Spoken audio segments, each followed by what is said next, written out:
Hi guys, so this week on Konnect, I got in touch with Arundhati Kumar.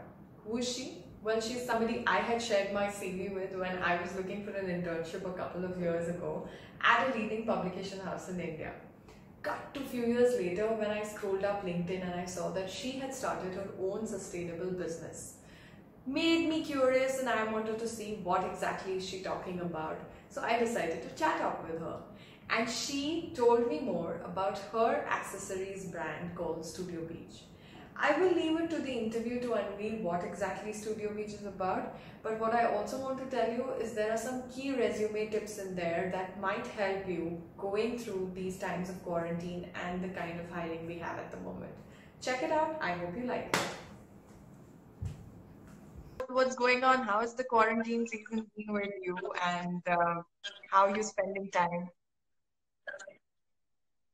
It's hard. Let me start by saying that I think most of us are, yo-yoing between saying that we need to use this time well to reset and then going into some form of depression and saying I'm going to do nothing for the full day.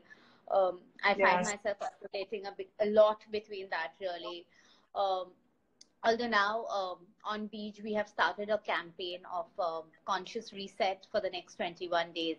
So for the I next saw that, 21 days, yeah.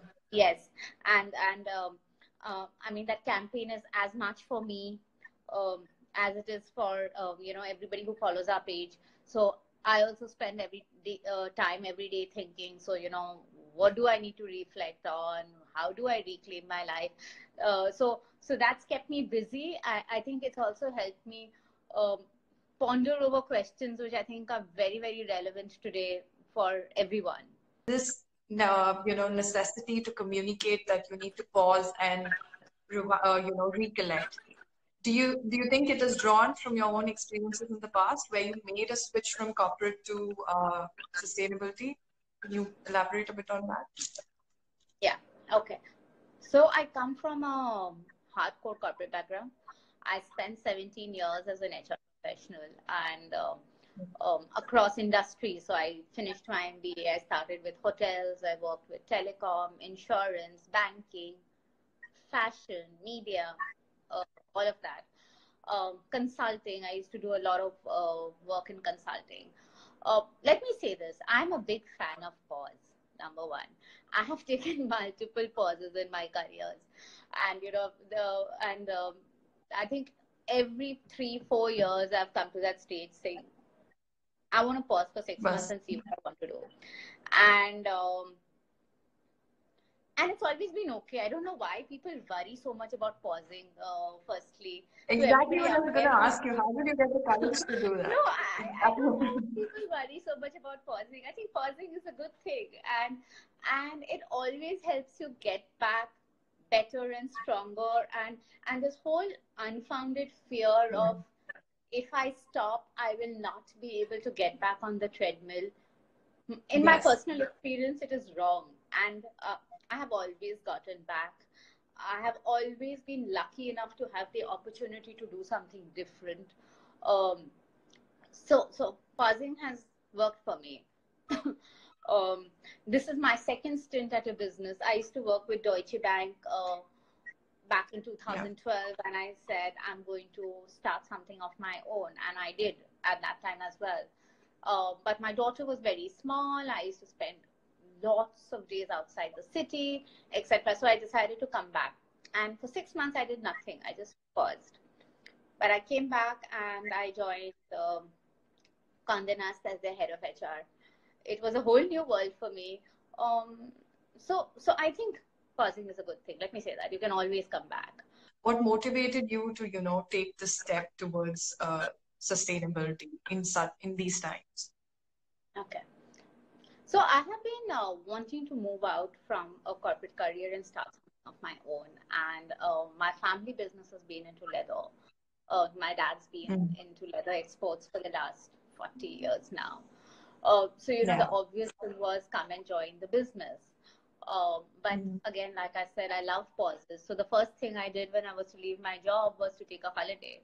And it was my birthday, and with a few friends, we went to Europe for a holiday. And we were holidaying across Czech and Austria. and it was so hot. It was 37 degrees in June. And I think that's when the conversation started, even between my friends, saying that the climate change is real and it's here. Yes. And it's now. Yes. You know, it's not something that is going to happen. It is already here. Yeah. And I think that got me thinking, to say that, you know, you've got to do something about it. And when I came back from my holiday, I started educating myself on sustainability, I think, firstly. So I spent 2-3 months just reading about what it means, you know, what are your alternatives, what can be done. And then I said to myself that if I need to do business, that conversation was actually with my dad, that, you know, if I have to do this business, I wouldn't do it with leather. I would do it with something more sustainable.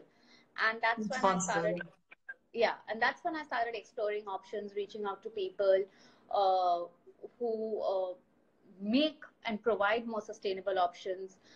That's where I educated myself on different kind of materials that are available today, the kind of research, and there's a lot of research going on in this, you know, biofabric kind of. Sorry? One can see that on your site, the amount of research that you've done. Yeah, and I think that's how Beej started. And I was talking to people from crafters in India, as well as another, you know, designer jewelry brand who was making jewelry out of wood. And I asked them this question, that how important is it to, you know, preserve the artisan work that we have in India, and the kind of crafts that we have, and the handicrafts that we have. And they both said that it's very essential for the youth to understand that, you know, handmade is precious and one should go for handmade. Sustainability is it is about being handmade, but it is also about you know, ensuring you minimize waste. So we very consciously said that we are not going to make, let's say, 5,000 pieces of a bag and then keep it there. And then, you know, we are not going to be saying that this is autumn, winter, this is spring, summer. To me, all that goes against the basic principles of sustainability.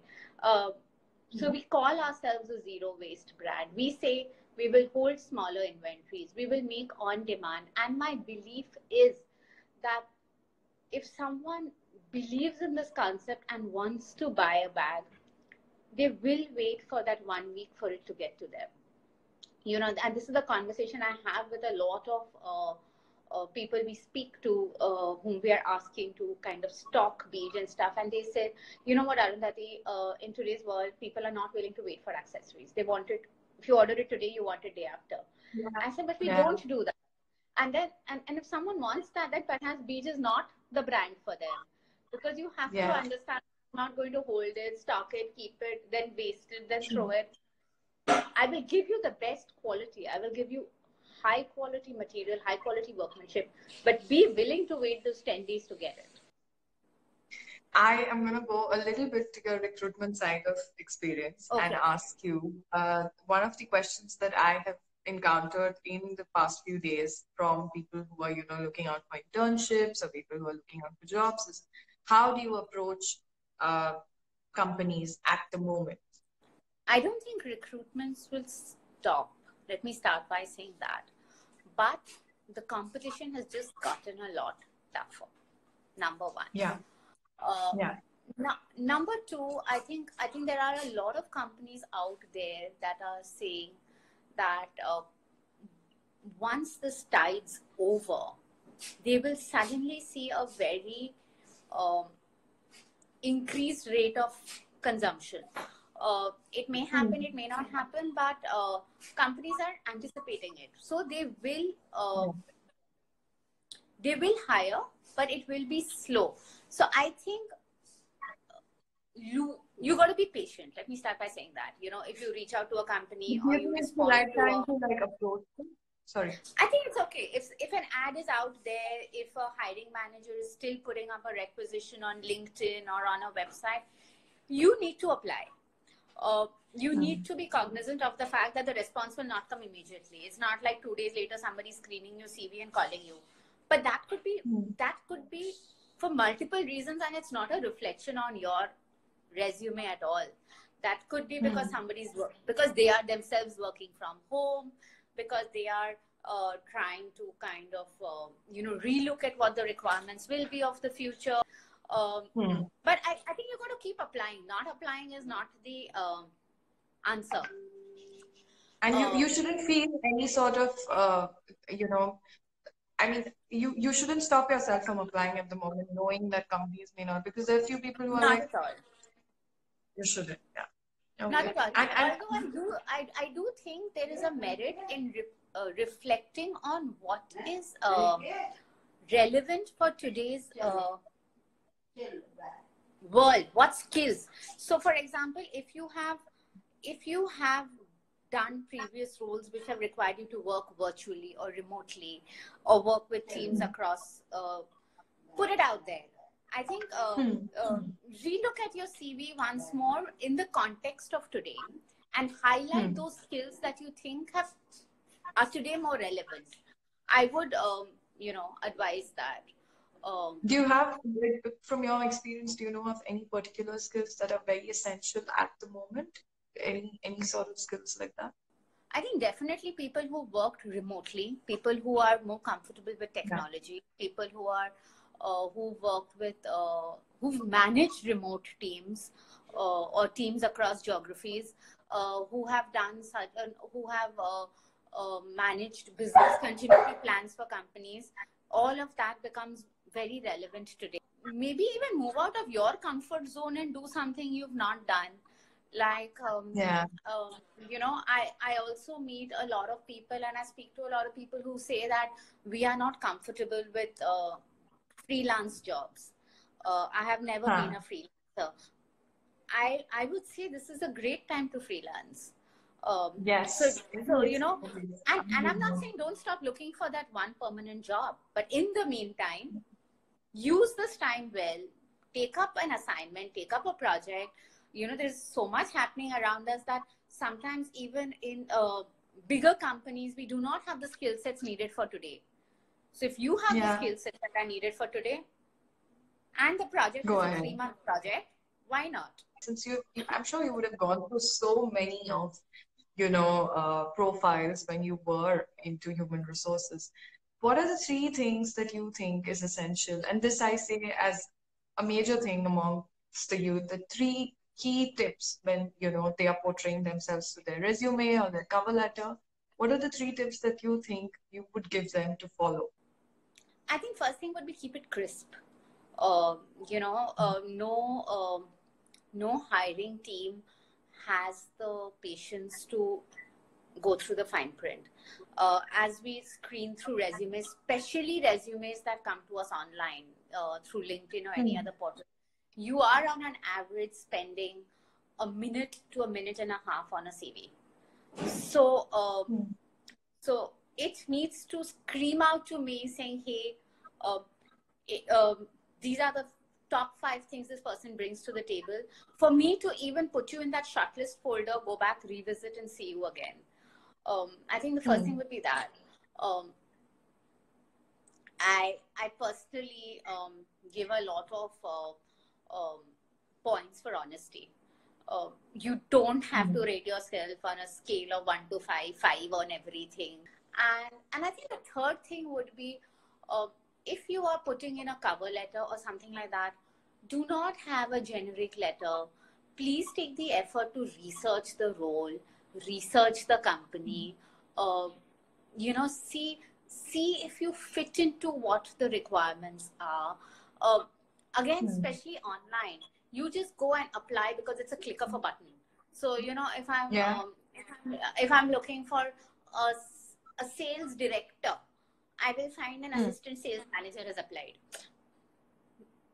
I would strongly recommend against doing that. You've also been into leadership, is what I know, and leadership. I used to consult for a while, for about a few years. Would you be able to share insights on how one should develop leadership on a regular basis in their lives, having been an entrepreneur as well now in something so niche? We used to train people on leadership, and we tell people that essentially in our corporate roles and probably even in the entrepreneur roles, there are two kinds of things that we always need to balance between. One is managing. So there is a manager and there is a leader. And sometimes we think that a manager only manages and a leader only leads. That's not entirely true, because in whatever roles we play, there are times we need to manage. And manage means there are transactional decisions you need to take. There is a group you need to manage. You need to give them direction. All of us need to do that. And there are times we need to lead. You do not need to have a designation of a leader to be a leader. Anybody can be a leader. A leadership requires you to step up when the situation demands it, when there is ambiguity, when you have to help people make sense of what's going on, when you need to give people a direction, and you step up. So there is a fight that's happening on a street, and people are hitting each other, and some people are watching. The person who goes up there and stops the fight and breaks people apart has actually shown leadership in the moment. So what we tell people is that nobody is a leader. Nobody is a 24/7 leader, but you have moments where you get the chance to step up and show leadership. When you get those moments, take those moments, exercise your right. So one of the things we say that what leaders need to do is they need to firstly have a view. I need to have a point of view on things. I need to be able to. I need to be able to state my view, and I need to be able to shape a view. If I can have a view, if I can state it, and if I can shape a view, I have been a leader. No matter what my designation is, where I am in the corporate rung, it doesn't matter. Thank you so much, Arundhati. This is very insightful. Thank you,